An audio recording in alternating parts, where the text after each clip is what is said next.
I published my own book. Hi, and welcome to Zeitschleife. On this channel, we don't just show completed pieces, but some of the things that occur before a piece, during its creation, as well as after. In this series, Between the Music, I talk about some of my experiences in the field and the community of composition and academia, and some of these things that occur sort of between the creation of music. In this video, I am going to talk about how and why I published my own textbook. If you don't know me, my name is Alyssa Aska. I'm a composer and I currently live in Graz, Austria, although I was born in the US and I was educated in Canada. Here are my titles, if you're into that sort of thing. In 2017, I published a book titled Introduction to the Story of Video Game Music. In this video, I'm going to explain not only how I did that, but why and what course of events led to me publishing my own textbook. So the journey to publishing this book begins in summer of 2012, but actually it begins a lot earlier than that, in the summer of 2008. At this point, I had transferred to the University of Oregon, where I was studying a Bachelor of Science in Music Technology, and I needed to take summer classes so that I would be eligible for scholarships. And as I was perusing the courses, I noticed there was a course called Video Game Music. And as a sort of interested in games, and especially game music, and a music major, this class seemed super interesting to me. So I took it, and it was one of the favorite classes that I've ever taken. I still remember it to this day. I was also very impressed with the instructor and how he presented the course and his approach to studying and teaching video game music. So in December 2010, I finished my bachelor, and I knew that I would need to look for certain things to do over the summer or summer jobs.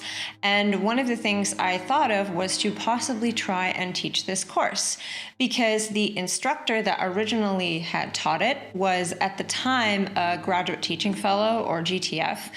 And so it was really common that at this institution that the graduate teaching fellows would actually take on the summer courses, which I think allowed them some extra teaching experience. It also kind of allowed the professors to pursue research during the summer rather than just teaching.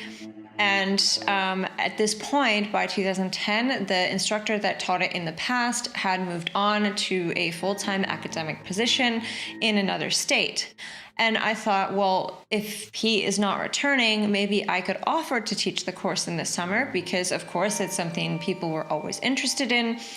And so I thought to contact him, which of course was kind of scary, because I was basically writing him and saying, I really loved your class, but can I take your job?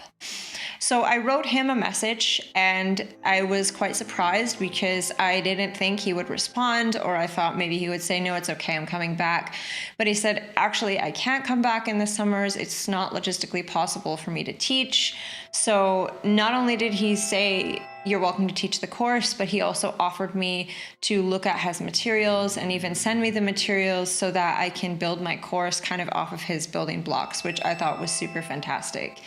And so in January 2011, I wrote the director of the summer school program, who was actually a theory teacher of mine when I was an undergraduate student. So I did know the director of the summer school program. And I also wrote a really nice analysis of Wagner for him. So I think we were on good terms. He told me, yeah, great, I love the idea, but unfortunately all of the summer school courses are decided in October. So you'll just have to wait until next October to pitch the course. In October of 2011, I had already moved to Vancouver, Canada, to pursue my master's degree at the University of British Columbia. However, I knew that I would still need a summer job, and that teaching at the University of Oregon would allow me to both visit my family while also making an income and getting experience teaching. So I decided to pitch the course. And this time it was successful. They said I could teach the course that summer, and I ended up teaching the course both in 2012 and 2013. Unfortunately, after that, a combination of the direction of the summer school changing, as well as sort of cuts to the summer budget, meant that mostly the summer courses had to be run by the GTFs, and they couldn't really run these external courses. So the last time I ran the course at that institution was in 2013. However, in September 2013, I had begun my doctorate at the University of Calgary in Calgary, Alberta, Canada. And I had heard that it was really common that the doctoral students would teach classes to get them experience teaching, that it was something that they did. And I thought, well, maybe I could pitch this class to the department. In February 2014, I proposed the course to the program director at the University of Calgary, and I was told no. The two reasons being that one, I needed to be a candidate, and at this point I wasn't a candidate, and I wouldn't be a candidate until likely at least spring 2015, and they didn't like non-candidates running courses because they were supposed to focus on their coursework. And the other was that these types of courses needed at least 27 students, and they were not all that sure that I would be able to get 27 students. So at this point, I thought, okay, it's not possible in the moment. Maybe I'll try again when I get to my candidacy.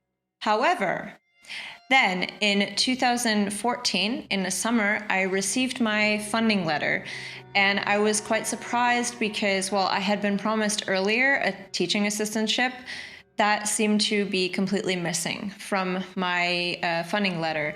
And of course, like this teaching assistantships, so the way it works in most Canadian universities is that you get scholarship money, and then on top of that scholarship money, you get teaching assistantship or research assistantship funding. And so to lose a teaching assistantship, it meant you were losing a substantial amount of funding. And so I thought, well, maybe I'll give it a go and propose this course like one more time, because it would really help to boost up some of the money that I wasn't getting. And so I tried to pitch the course both to the program director as well as to discuss it with my supervisor to see if maybe I could be granted an exemption, but it wasn't the case. Of course, my supervisor wanted me to focus on reaching my candidacy exam and finishing my coursework, and so this never really happened. But in November of 2015, after I became a candidate, I received an email from the program director asking if I wanted to not just 27 students, but now it had been changed to 30 students in the class. I was told that basically I could run the course, but I needed to get that amount of students. And I don't know, maybe they thought I wouldn't get that amount of students, but I wanted to give it a shot. And of course, I ended up with 30 students enrolled in the class. It was actually 36 at the end, so the class ran. This was very different than the situation in which I taught the class at the University of Oregon, because not only were there that many students in the class, and so it was actually more of a lecture class, all of these students would have completely different backgrounds. They would be at completely different levels of their education. So some were first-year students and some were fourth-year students. There were music majors, but there were also people coming from other disciplines that were just really interested in video game music. And so I knew that I needed a text. Thus began my sort of excursion into reading very deeper into the literature about video game music. And I found a couple of things. That one, there was a lot of literature on the sort of ludomusicology side of things, and extremely good textbooks for people that were really interested in studying it from this academic perspective. And there were a lot of texts that were on sort of the technical side of things, or like if you want to break into the industry.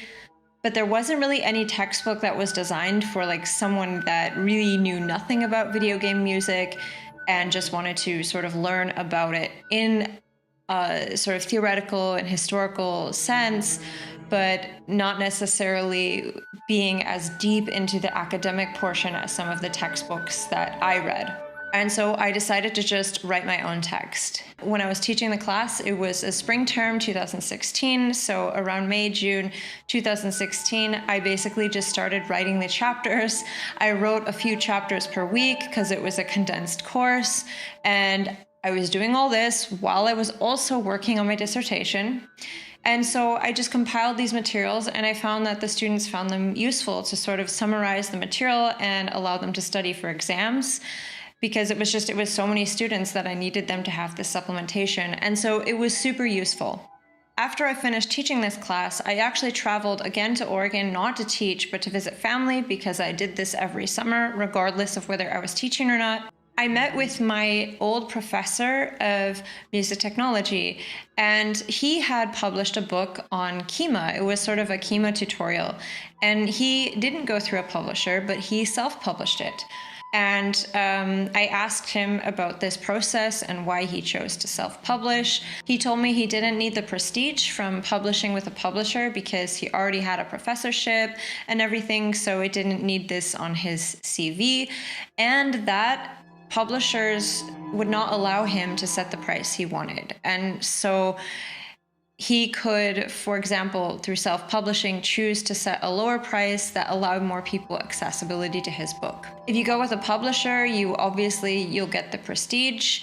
If you're an early career academic, this might be really important. Maybe you need that publication in order to secure a position. You also might get some promotion or help with distribution of the book. However, they might make you charge a lot for the book, and if it's a textbook or something that people are required to read, then they will, of course, have to pay this large amount of money. And I don't know, maybe you can tell me because I'm not sure on this. I know with like fiction writing, if you go with a publisher, you'll often get an advance, so you'll get some money to allow you to finish the book. I don't know how that works with academic publishing, if you get some money to finish the book or not. If you've had experience with this, let me know, because I don't know. So I don't know if that's actually an advantage or not. For self-publishing, you don't get the prestige because you're publishing it yourself. It's not peer reviewed, and people know it's not peer reviewed, but you can set the price yourself. You can publish it when you want. And for me, this was the best fit. I didn't want to force students who were taking my class to pay a lot of money for a textbook that I was requiring them to read. I really wanted to keep the costs down because I know how difficult it can be as a student having to buy textbooks. And so I went with a self-publisher. I never promoted the book. I just told some of my friends about it, and I used it in my courses. But surprisingly, this book that I just published so that I would have something when I taught my classes, and so that hopefully if anybody else wanted to run the same class, that they would have a material that they could access.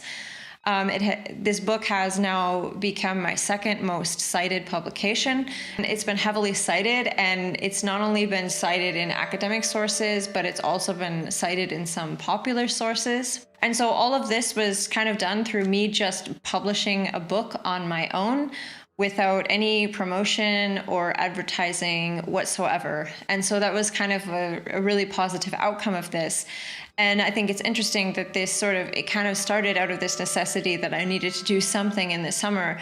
And it turned into me doing all kinds of research into video game music and creating a resource for people that maybe wanted some kind of little stepping stone into either just learning more about video game music, or maybe stepping into the field of ludomusicology, which is a continuously growing and expanding field. So I hope you like this video. If you've had any experience on your own of publishing a book, or you maybe have had experience with dealing with publishers versus self-publishing, I'd love to hear about it in the comments. And I'd also love to hear about how and why you wrote your book.